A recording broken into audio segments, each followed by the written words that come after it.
بہت پرانے زمانے کی بات ہے۔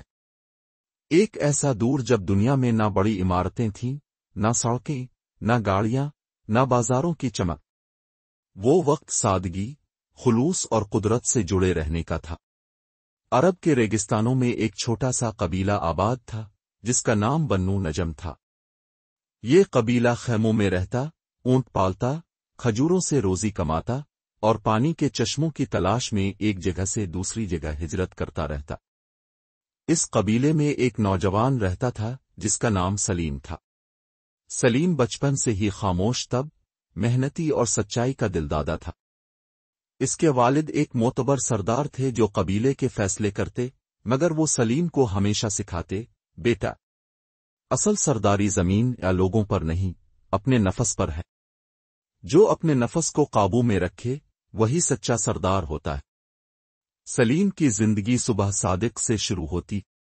وہ اپنے اونٹوں کے ریوڑ کو چرانے لے جاتا، چشمے سے پانی لاتا، کھجوریں اکٹھی کرتا اور بوڑھوں کی خدمت کرتا۔ وہ کبھی دوسروں کو دھوکہ نہ دیتا، نہ کبھی جھوٹ بولتا۔ اس کا دل اتنا نرم تھا کہ وہ زخمی پرندے کو بھی پٹیاں باندھ کر آزاد کر دیتا۔ ایک دن قبیلے کے لوگ ایک نئی جگہ کی طرف سفر کر رہے تھے کیونکہ پرانی جگہ کا چشمہ سوکھ چکا تھا۔ وہ سب اونٹوں پر سوار، خیمے لپیٹے اور سامان اٹھائے لمبے سفر پر روانہ ہوئے۔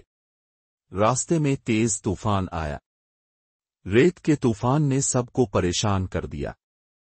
کئی اونٹ بکھر گئے، خیمے گر گئے اور چند افراد راستہ بھول گئے۔ سلیم نے نہایت ہمت سے سب کو سنبھالا۔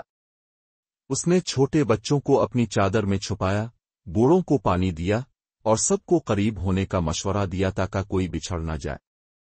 جب طوفان تھما تو انہوں نے دیکھا کہ قافلے کا ایک بچہ لاپتہ ہے۔ سلیم فوراً بغیر کسی خوف کے تنہا اس بچے کی تلاش میں نکل گیا۔ سورج آگ برسا رہا تھا، ریت کے ذرات آنکھوں میں چبھ رہے تھے، مگر سلیم نے ہمت نہ ہاری۔ کئی گھنٹوں کی تلاش کے بعد اسے بچہ ایک ٹیلے کے پیچھے بے ہوش ملا۔ سلیم نے اسے اٹھایا، پانی پلایا اور قافلے میں واپس لے آئے۔ قبیلے کے سب افراد حیران تھے۔ وہ سلیم کی ہمت اور خلوص کو دیکھ کر بولے، یہ نوجوان صرف سردار کا بیٹا نہیں، سچا رہنما ہے۔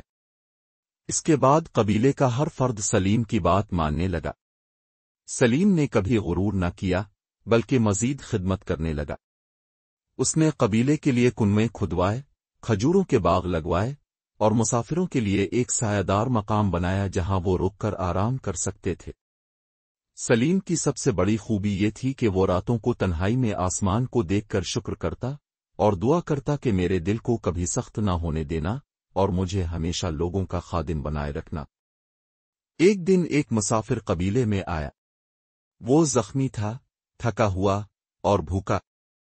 سلیم نے نہ صرف اسے کھانا دیا بلکہ اس کے پاؤں دھوئے، مرہم لگایا اور 3 دن تک اس کی دیکھ بھال کی۔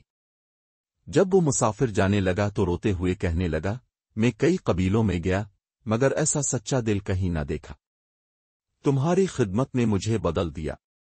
سلیم مسکرایا اور بولا، اگر کسی کو پانی پلا کر دل سکون نہ پائے تو دولت کا کیا فائدہ؟ وقت گزرتا گیا، قبیلہ خوشحال ہونے لگا۔ آس پاس کے قبیلے بنو نجم کی مثال دینے لگے۔ سلیم کی شہرت دور دور تک پھیل گئی۔ لوگ مشورے کے لیے آتے، فیصلے کرواتے اور دعائیں لیتے۔ سلیم نے کبھی خیمے کو محل نہ بنایا، نہ اپنا مقام بلند کروایا۔ وہ سادہ بستر پر سوتا، عام لوگوں کے ساتھ کھاتا اور اونٹوں کو خود پانی دیتا۔ ایک دن اس کے والد نے کہا، بیٹا، تم تو سچے بادشاہ بن گئے ہو جو بغیر تاج کے راج کرتا ہے۔ سلیم نے ہنستے ہوئے کہا، ابا جان، جب دل نرم ہو اور نیت صاف تو ریت کا ذرہ بھی روشن ہو جاتا ہے۔ میں بادشاہ نہیں، بس ایک قافلے کا خدمت گزار ہوں۔ زندگی کے آخری دنوں میں سلیم نے قبیلے کو سکھایا کہ کبھی غرور نہ کرنا، ہمیشہ سچ بولنا، مہمان کو عزت دینا اور سب سے بڑھ کر اپنے دل کو کبھی گندگی سے آلودہ نہ ہونے دینا۔ اس کی وفات پر پورے عرب کے قبیلوں نے تعزیت بھیجی۔ اس کی قبر پر کتبہ تھا، یہ وہ شخص تھا جس نے ریت پر قدم رکھے مگر لوگوں کے دلوں پر نشان چھوڑ گیا۔ سبق: یہ کہانی ہمیں سکھاتی ہے کہ سادگی، خدمت، خلوص اور سچائی انسان کو بلند مقام پر لے جاتے ہیں۔ عرب کے قدیم طرز زندگی میں دولت نہیں، دلوں کی وسعت اصل عظمت تھی۔ جو انسان نرمی، مہربانی اور دیانت سے زندگی گزارے، وہی حقیقی کامیاب ہے۔